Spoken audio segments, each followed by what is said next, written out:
Y aquí planteo lo primero, y es que este concepto de periferia pues, merece trabajarse, merece discutirse, ¿por qué llamarlo periferia? Y pensar incluso si la condición periférica es una condición que es inamovible, que es una condición natural, ¿no? O simplemente alude pues, a un principio geométrico. Entonces, uso este concepto de ciudad difusa porque es lo que creo está pasando con la metrópoli.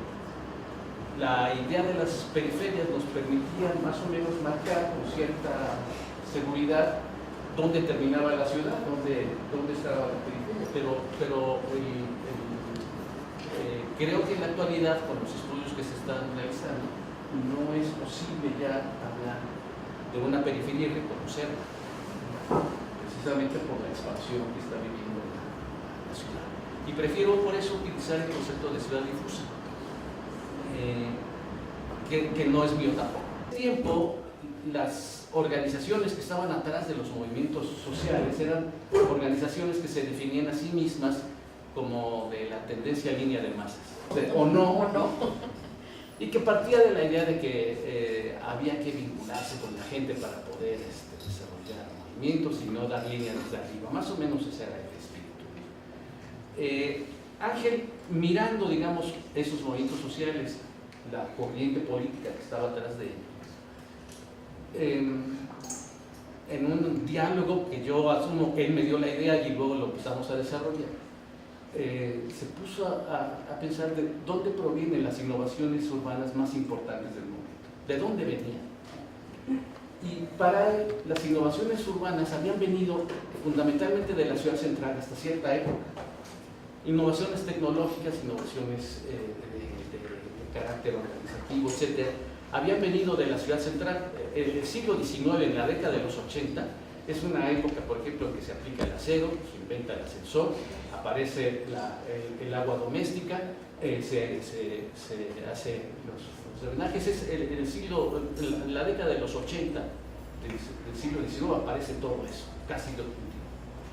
Pero en el siglo XX estaban apareciendo en la Ciudad de México muchas innovaciones, no solamente en términos físicos, sino sobre todo en términos organizativos. Por ejemplo, el cooperativismo de vivienda era una forma. O sea, la primera cooperativa de vivienda está en Palo Alto, cerca del agua de Santa Fe. Todavía funciona. Bueno, cuando yo la visité hace unos años y funcionaba, aparece a fines de los 60. Pero esa idea de una cooperativa de vivienda, con un impulso anarquista, como todas las cooperativas en sus orígenes, era un intento de combatir la especulación. Y el cooperativismo de vivienda en ese momento aparece como una forma de organización muy interesante. Luego está toda la organización popular, están innovaciones tecnológicas como los sistemas de reciclamiento de agua en lugares donde no llegaba el drenaje, las redes de drenaje. Entonces tenían ellos, los mismos vecinos, tenían que organizar sus propios sistemas de tratamiento de agua, ¿no? Que por lo general no funcionaron, ¿no? Pero los tuvieron que hacer un poco con el impulso de resolver un problema muy grave. Y en ese sentido, la idea de mirar la periferia como un espacio de innovación es lo que a mí me impulsó, digamos, para pensar en hacer un trabajo de mayor alcance, ¿no? Y ya con la otra influencia, además de la de Ángel, es la de García Canclini, que hicimos un gran proyecto y entonces ahí dividimos el mundo, pues, a uno le tocó Marte y a otro le tocó Júpiter, y a mí me tocaron las periferias porque yo lo pedí, ¿no? Pero digamos, trabajando con la ciudad, con Raúl Nieto, hicimos unos trabajos sobre la periferia de la ciudad, y yo creo, resumo lo que yo quería encontrar como titulé mi tesis de doctor, tratar de mirar esto, por favor. Y nos vamos a trasladar a una ciudad deliciosa, que es Barcelona, y vamos a ir mirando algunas cosas de esta ciudad. Este es un mapa de 1779, ¿no? 10 años antes de la Revolución Francesa. Y Barcelona es una ciudad amurallada, es una ciudad que además está rodeada por 3 fortalezas. Una que está aquí en Montjuic, otra que está aquí, que es la Ciudadela, y otra que está aquí, que son las atarazanas, que decían que era para defender Barcelona, pero los cañones apuntaban a la ciudad. Entonces era una ciudad. Lo interesante es que la ciudad se va construyendo y la revolución industrial empieza a desarrollarse. Y los castellanos imponen un control sobre la ciudad de Barcelona, de tal manera que la ciudad es el límite físico de Barcelona, y todo proceso económico que se quiera desarrollar ahí tenía ya en ese momento que irse al exterior, ¿no? Entonces, en los pueblos, por ejemplo, aquí está Gracia, ¿no? Que es como, actualmente es como el Coyoacán de Barcelona, ¿no? Sants, que es por este lado, San André, por este lado, están ahí, y es donde se están desarrollando los procesos. De tal manera que cuando la revolución industrial entra pujante, la ciudad se empieza a sentir constreñida por esto. Las densidades que se calculan ya para el siglo XIX, a mediados del siglo XIX, eran de más de 800 habitantes por hectárea dentro de la ciudad, que es una ciudad pequeñita. Si ustedes caminan de este punto al mar, ¿no? que es la Rambla, pues hacen 20 minutos si van pajareando. No es nada del otro mundo, es como caminar de aquí al metro, y ya. La ciudad es una ciudad pequeñita, constreñida, ¿no? Pero con la disposición de que la muralla tenía que estar sostenida. Intentó un alcalde de Barcelona en el siglo XIX tumbar la muralla por ahí de 1850, y los castellanos llegaron y le obligaron a reponer la muralla. Dice un historiador, que es Robert Hughes, que no hubo en Europa una muralla más, no utiliza la palabra, es como denigrante, más ofensiva que la muralla de Barcelona, hasta que se construyó la muralla de Berlín. Que era una ciudad que contenía no solamente a la ciudad en términos urbanos, sino contenía todo el ímpetu de desarrollo de la ciudad. Esto, por disposición del rey, de los poderes en Madrid, debía estar desocupada. A la distancia, dicen, de un tiro de cañón no podía construirse absolutamente nada. Entonces los barceloneses querían forzosamente salir de eso y planearon su expansión. Tan la planearon que hicieron cosa también interesante, ¿verdad? En 1859, que es el momento en que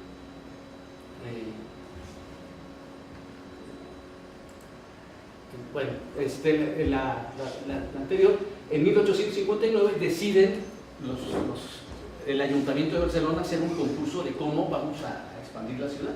Y esto es interesante, porque entonces uno ya tiene en mente de que lo que va a suceder es supone una reflexión de lo que se quiere, ¿no? Entonces se va a resolver esto, ya va a llegar el momento en que la muralla va a caer y la ciudad va a tomar, el Ayuntamiento de Barcelona va a tomar dominio de lo que se llama el Pla, ¿no? El llano de Barcelona, el exterior de Barcelona.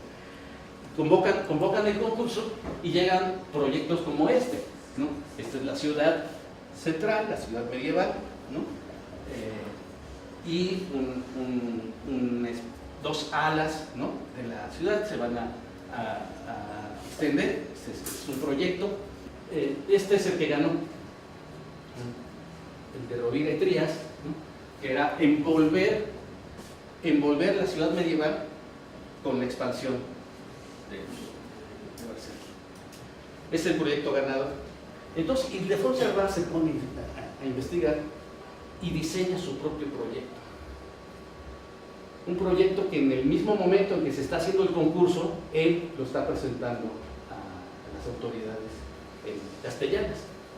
Y este proyecto es un proyecto interesante. Es un proyecto interesante porque lo que él está pensando es una ciudad que no tiene centro. Y esa es la utopía de Servat. O sea, una ciudad que no tiene centro y que por lo tanto no va a tener periferia. Es un proyecto, es una utopía racionalista. Pero en la concepción de Cerdá, que era una concepción tan racionalista, la ciudad, ¿no?, debía tener solo, ¿no?, o básicamente una explicación lógica, una explicación de eficiencia, ¿no?, que él la diseñó en esos términos, pensando en la negación de la idea del centro. Esta ciudad se podría expandir hasta el infinito.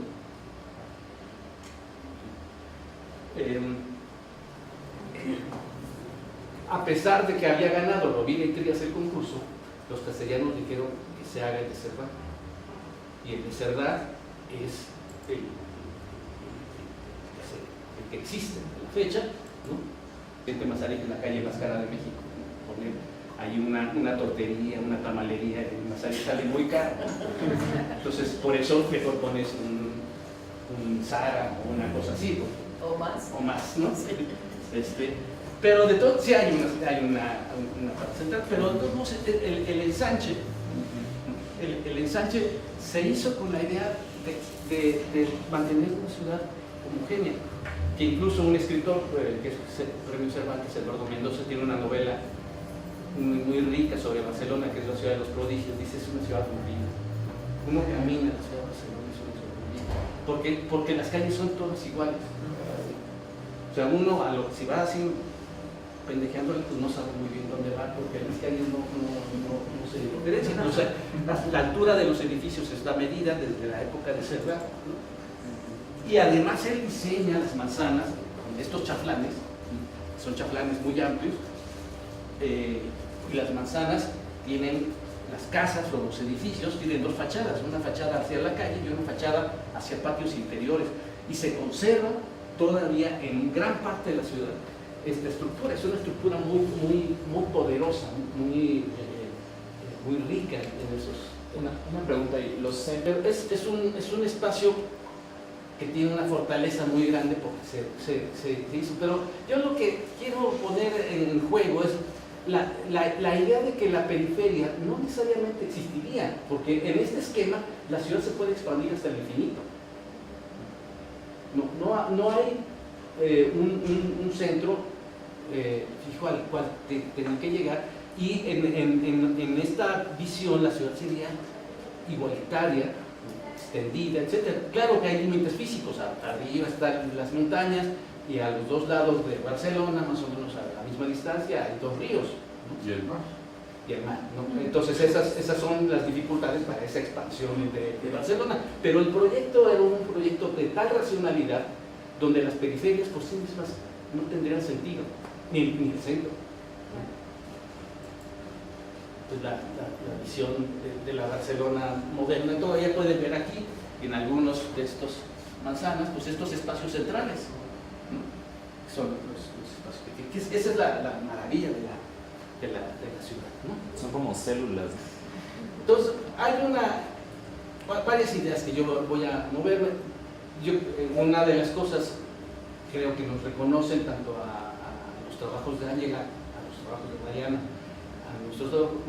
mis trabajos, es tratar de poner en el centro la cuestión de la cultura, el tema de la cultura, porque el tema de la expansión urbana de las periferias es un tema estudiado desde hace más de medio siglo, es un tema muy trabajado por demógrafos, por urbanistas, no es nada nuevo, pero en lo que sí había un retraso era en el tratamiento cultural de las periferias, y creo que hemos aportado algo para que se empiece a ver. Si ustedes van a uno de los primeros estudios del año 57 de la CEPAL sobre la condición de economía social en la posguerra, etc., cuando describen la ciudad hay un concepto, una expresión que a mí siempre me hizo mucho sentido, es decir, en el horizonte latinoamericano ha aparecido un nuevo personaje político, un nuevo personaje social, que no estaba descrito por nadie, porque lo que estaba descrito eran los industriales, los obreros o los campesinos. Entonces, en el año 57, este estudio de CEPAL ha aparecido un nuevo personaje que se llama el poblador. El poblador, que son los migrantes en ese momento de expansión, crecimiento acelerado de las ciudades, que llegan del campo a la ciudad y que se instalan sin ser obreros, ¿no? Dejan de ser campesinos, los políticos no saben qué hacer y ocasionan un terremoto político en esa primera década. Para empezar, ¿existen o no existen? O sea, las poblaciones informales en algunos países, las colonias ilegales, en algunos países en ese tiempo en los mapas urbanos no aparecían porque eran ilegales. Entonces, en los años 50, 60 se veían los mapas, ¿no? Se sabía que esas zonas estaban ocupadas, pero los mapas oficiales, esa zona era zona verde, ¿no? Porque no sabían qué tratamiento darle, ¿no? Y luego las políticas de reconocimiento de esa situación. En México, desde los años 20-30, se hizo una política de tratamiento y de reconocimiento de esas poblaciones con fines corporativos, con fines de integrarlas al sistema, etc. Pero se discute esa cuestión. Y luego se discute su potencial político, si es una población que ocasionará inestabilidad política o es una población que podrá ser integrada al sistema. Ese texto de la CEPAL, por ahí está. Bueno, lo que va a suceder con estas transformaciones es que la ciudad, cuando ya estamos hablando propiamente de la expansión, ya con mucha claridad nos debemos olvidar de la ciudad cerrada. Y la ciudad empieza a ser una ciudad abierta, donde surge esta discusión de si los límites de esa ciudad abierta son reconocibles o no. Para mí, que la idea de periferia me da la idea de que los límites son reconocibles. La idea de expansión da la idea de que los límites no son reconocibles. Y creo que lo que pasa es lo segundo, que los límites ya no son reconocibles. Es una ciudad abierta, ¿no? Las ciudades romanas se fundaban arando la tierra y distinguiendo lo que va a ser la urbs, la urbs, el urbe, que viene de orbe, ¿no? Y el aye, el campo, ¿no? La ciudad medieval, con la muralla, distinguía la ciudad del campo y además eran espacios con derechos distintos. Esa situación de distinto tipo de derechos terminó con la Revolución Francesa, ¿no? Esa noche famosa del 4 de agosto, en que se disuelven se disuelve el sistema feudal y se acaba definitivamente la división entre el campo y la ciudad, porque era una división legal, ¿no? La división entre el campo y la ciudad. Entonces, esta situación de la ciudad abierta parece que tendríamos que verla, aunque lo que nosotros sí vemos es que esa expansión se hace sobre unidades administrativas que tienen diversa normatividad, ¿no? El Distrito Federal, el Estado de México, eso sí lo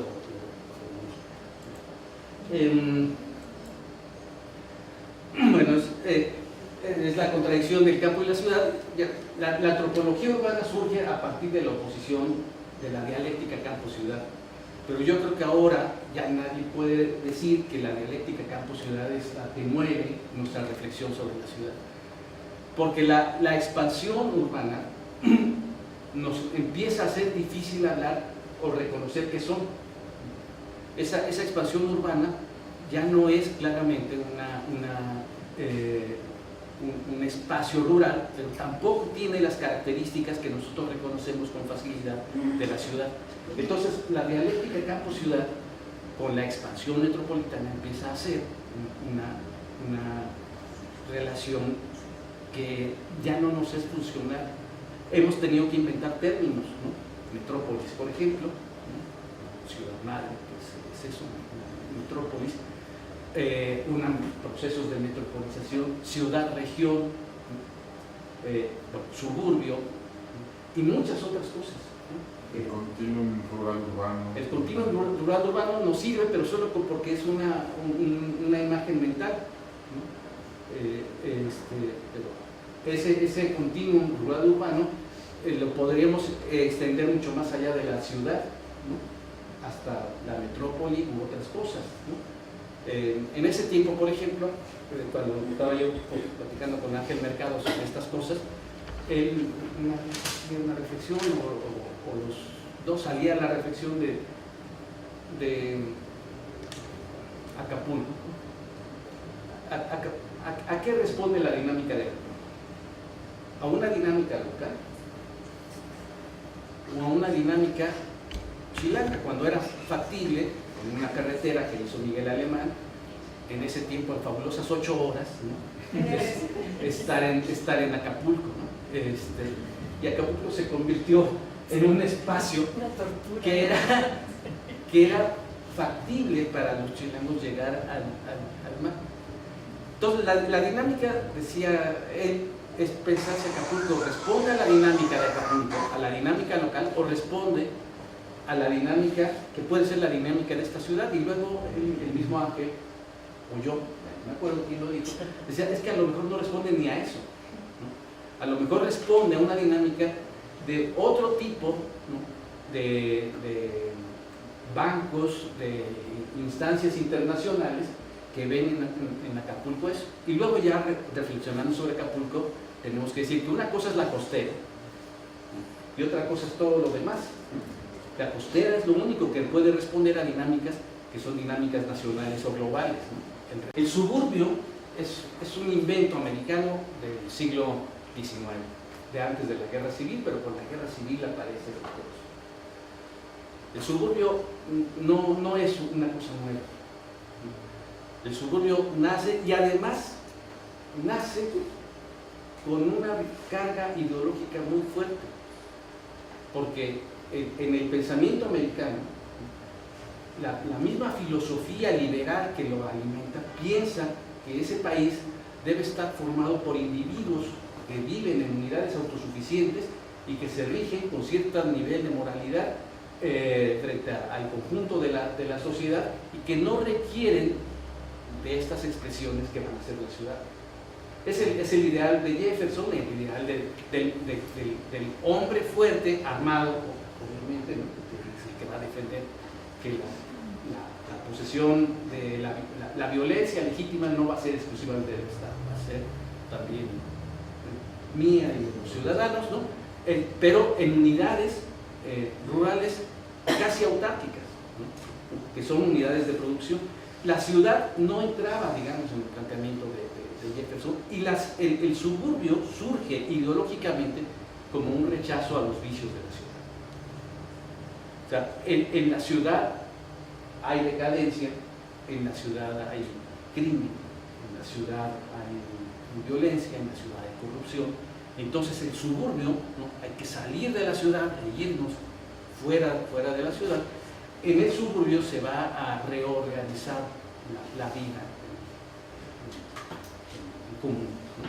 Entonces, y la historia del siglo XX americano es la historia del suburbio. La historia de las finanzas americanas es la historia del éxito o la crisis de los suburbios, ¿no? La historia del patrimonio personal es la historia de la propiedad inmobiliaria en los suburbios, de esta dinámica que se va a desarrollar. La mayoría de la gente vive en suburbios, ¿no? Es todo un espacio construido.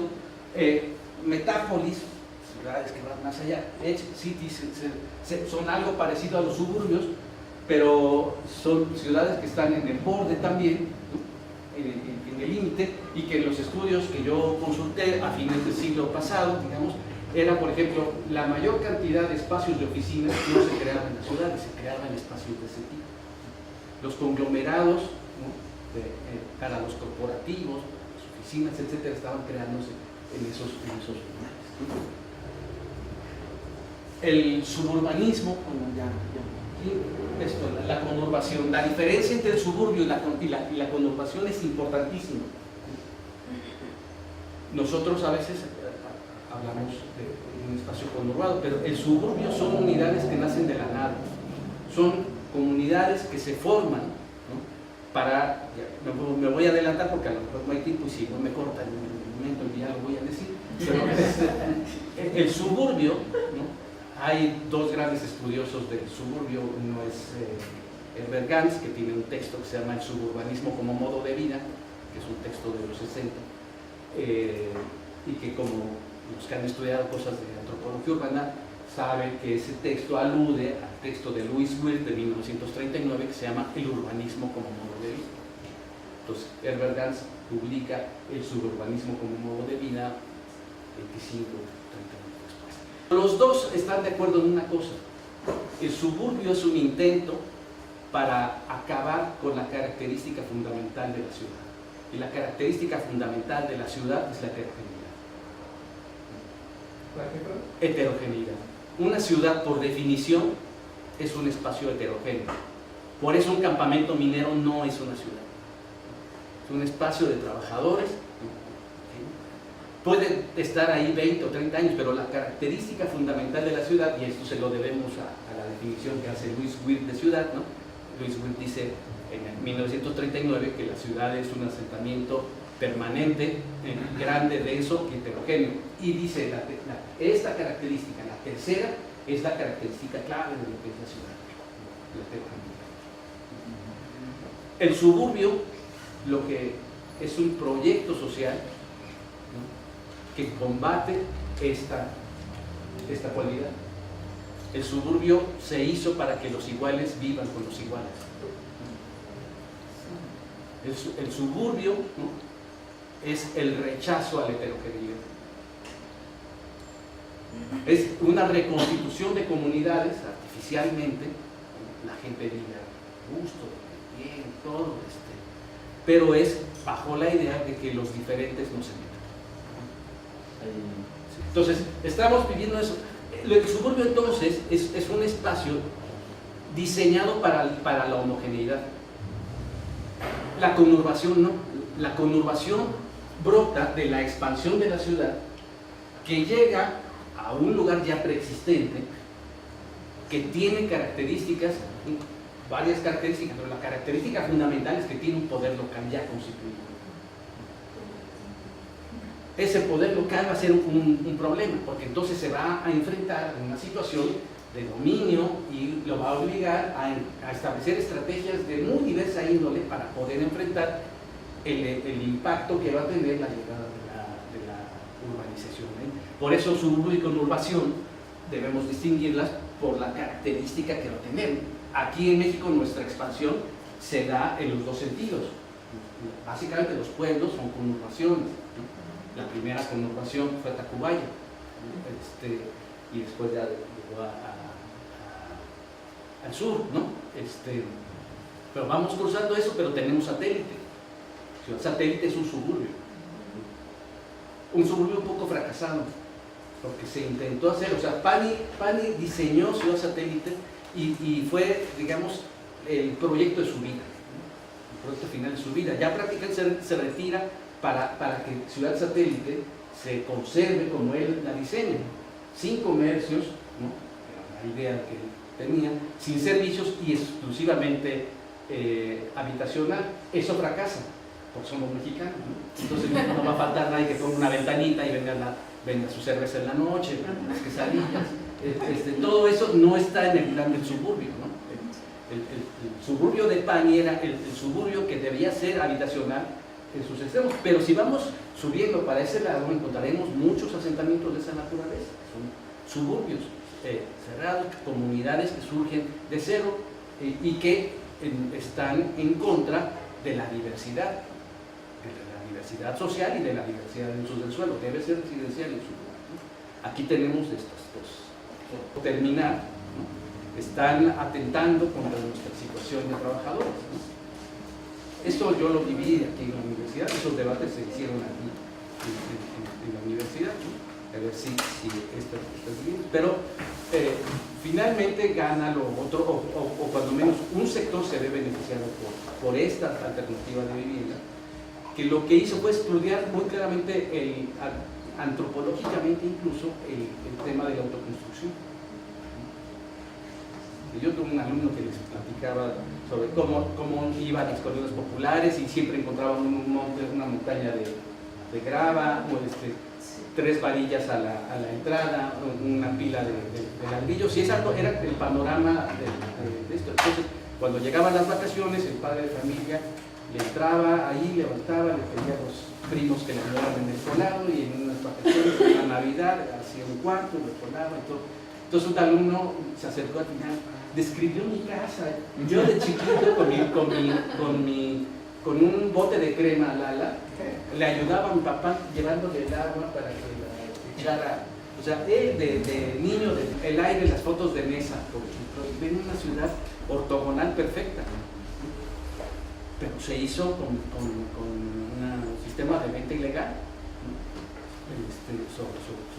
¿Cómo se logra hacer esto? Es lo que a mí me llama la atención el empuje, ¿no? que significa en términos organizativos, en términos de diseño. Claro que tiene muchos defectos, las calles son angostas, hay muchos barrios de aquí dentro de la ciudad, aquí cerca incluso, que las calles son muy angostas porque los vecinos cuando lo hicieron no se imaginaron nunca que iban a tener coche. Entonces hicieron esto porque ¿para qué quieren calle? Si no tenemos coche.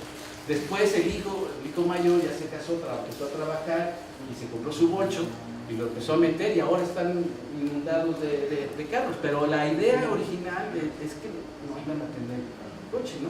Mi papá, que hizo la casa donde yo vivo ahora en el 63, fue un hombre visionario porque no teníamos coche, pero hizo una cochera para 2 autos, ¿no? Entonces, papá, eres un visionario, ¿no? Bueno, la otra idea, repito, la innovación es una cosa, pero la otra idea, que es una cosa evidente, que no tiene ninguna ciencia, pero que a veces no le hemos pensado, es que la expansión metropolitana va a suponer un debilitamiento de lo público. Cuando menos es lo que ha sucedido. El centro de la ciudad está lleno de infraestructura pública que es funcional y que supone una población en el centro, se mantiene más o menos alta, ¿no?, en la zona central, y sobre todo la densidad de empleo. 40% del empleo está en esa zona central. Estos son los contornos, y conforme nos vamos alejando, nos vamos yendo a la periferia hasta el cuarto contorno, va a caer la densidad y va a caer el empleo. Esto, por ejemplo, no sucede en las ciudades americanas. En las ciudades americanas esa expansión no supone una caída del empleo. Es una cuestión que aquí sí está. Y ¿Por qué sucede eso? Porque la estructura del empleo no tiene necesidad de esa concentración como aquí la hemos tenido. Y en este sentido, dado, bueno, haciendo un poquito de ciencia ficción futurista, pero con el proyecto de descentralización del nuevo gobierno, ¿qué podemos augurar para la ciudad? ¿Se modificará la dinámica centro-periferia? Pues sí, si se hiciera, no se va a hacer. Si se hiciera, pues es casi 1 millón de trabajadores. Se están moviendo, se moverían y eso con familias, mucha gente. Eso sí sería un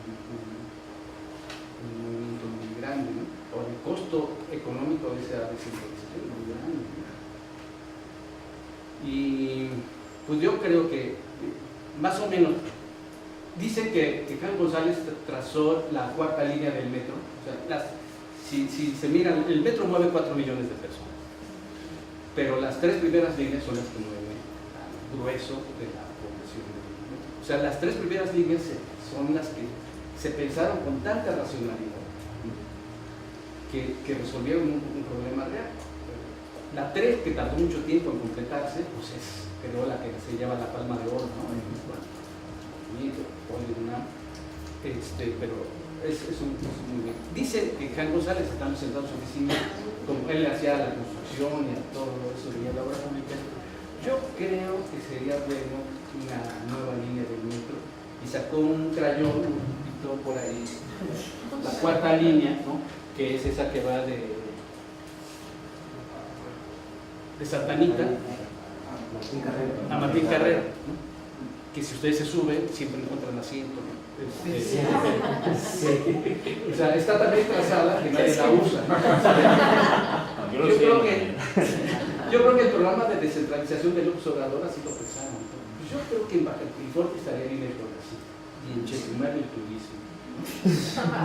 Y cultura en Tlaxcala, porque como son chiquitos, pues Tlaxcala es chiquito, pues cultura, que se vayan ahí. Yo la verdad no le veo ni pies ni cabeza a eso, no le veo ni como política pública ni como política rural. Y luego cuesta, si se hace, si se hicieran, o sea, si el día de mañana desaparecieran estos trabajadores de la Ciudad de México, pues el impacto sería fabuloso, ya podríamos venir aquí a Maguam si no nos descentralizan. ya vendríamos bien rápido, ¿no? Maguam, pero pues no. Y este es el una de las proyecciones, porque él pinta 3 escenarios, y este es uno de los escenarios posibles. Pero la clave de lo que dice Delgado, Delgado y Suárez, son los, bueno, él hizo estas, es que estas partes más oscuras son donde se va a densificar. O sea, ya la expansión, el crecimiento de la ciudad en términos continuos se rompe. Esta ciudad tenía la característica de ser una gran metrópoli compacta, ¿no? En el libro de Peter Ward, que se hizo tipo de decía, esta ciudad, si usted quiere ver el espectáculo de esta ciudad, procure llegar de noche en un avión y tomar la ventanilla del lado exterior de la ciudad y mire este mar de luces, ¿no? Que es la Ciudad de México, es impresionante. No existe una metrópoli de este tamaño, con este nivel de concentración. La característica de la Ciudad de México era la concentración. ¿Por qué ocurrió así? Por los ejidos. Porque la expansión se echó encima de los ejidos y se echó encima de los terrenos comunales, o sea, de la tierra pública. El ensanche de la ciudad se hizo encima de eso, y esa tierra pública, ¿no? Que a veces era invadida, a veces era vendida y a veces era promovida por el Estado, esa tierra pública produjo una ciudad compacta. Eso no pasó en Brasil, por ejemplo, en Sao Paulo. En Sao Paulo la propiedad de la tierra es privada y el dueño de la tierra la echaba al mercado en el momento que quiso, que quería. De tal manera que la ciudad de Sao Paulo era más o menos del mismo tamaño de población, pero más grande en términos de territorio, porque había enormes manchones de tierra, porque entraría a la ciudad, a la urbanización, en el momento en que el dueño de la tierra lo quisiera. Entonces la ciudad es muy expandida, muy extendida, ¿no? Mucho más que la Ciudad de México, y con los manchones. Esta ciudad fue una ciudad compacta, pero la expansión ahora ya no se hace, y entonces lo que estamos encontrando en la última periferia es una periferia que está ya dejando esos huecos y está produciendo lugares donde se está densificando la población, ¿no? Produciendo nuevos centros.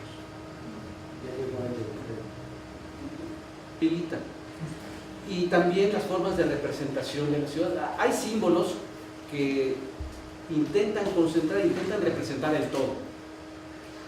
Y si ustedes echan una mirada, por ejemplo, si les preguntara cuál es el símbolo de Nueva York, aquí hay muchos símbolos de Nueva York, pero si contestan lo que yo quiero que contesten, dirán la Estatua de la Libertad, por ejemplo. Aunque ustedes pueden contestar otra cosa, ¿no? El símbolo. Pero la Estatua de la Libertad, digamos, es algo público. ¿Cuál es el símbolo del país? Que es un espacio, que es algo público.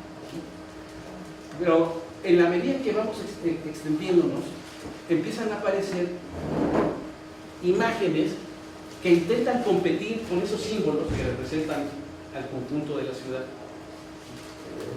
que no son públicos. Bueno, probablemente sea público, aunque dicen que es la familia de Miguel Alemán hecha en columnas, ¿no? Pero es un espacio que se identifica con ese fraccionamiento, que es un espacio privado, o que sería, que desde aquí lo podemos ver 3 veces al año cuando hay mucho viento, y podemos ver el pantalón, ¿no? Allá. O sea, eso es un símbolo privado que se presenta entre el conjunto de la ciudad y que también, digamos, simbólicamente compite. La expansión de la ciudad supone ese debilitamiento de lo público y un predominio de lo privado. ¿Por qué razones? Porque quizá porque lo nuestro, esto es un caso yo creo muy mexicano, pero lo nuestro, ¿no?, ha sido un poder muy concentrado que se manifiesta en estos espacios centrales. Y en la medida que nosotros vamos, los sistemas de transporte se hacen privados, ¿no? Empiezan a haber carencia de todo. En Chimalhuacán, cuando yo hice mi estudio, no había sistema de recogida de basura. O sea, era un municipio de 200,000 habitantes sin un sistema de recolección de basura. ¿Cómo se deshacía la gente de la basura? Pues con los burros que se pasaban ahí sus carromatos dejando la basura, que era privado. Las redes del metro están concentradas en el centro de la ciudad. El transporte público se va diluyendo conforme nos vamos alejando de la ciudad. El costo del transporte también, ¿no? O sea, en el trimestre pasado a mis alumnos en el trimestre les preguntaba en Chimalhuacán cuánto les cuesta llegar al Zócalo, y son alrededor de 20 pesos, ¿no? Entonces ir a darse una vuelta a Madero, a nuestras ramblas, ¿no? En la rambla de Madero, pues les cuesta 48 pesos, si es que no van más que a ver, ¿no? Pero un refresco, ¿no?, ya les cuesta. Entonces ese esfuerzo físico, ese esfuerzo económico es un esfuerzo que nos da, y esa expansión. Bueno, y yo creo que ya me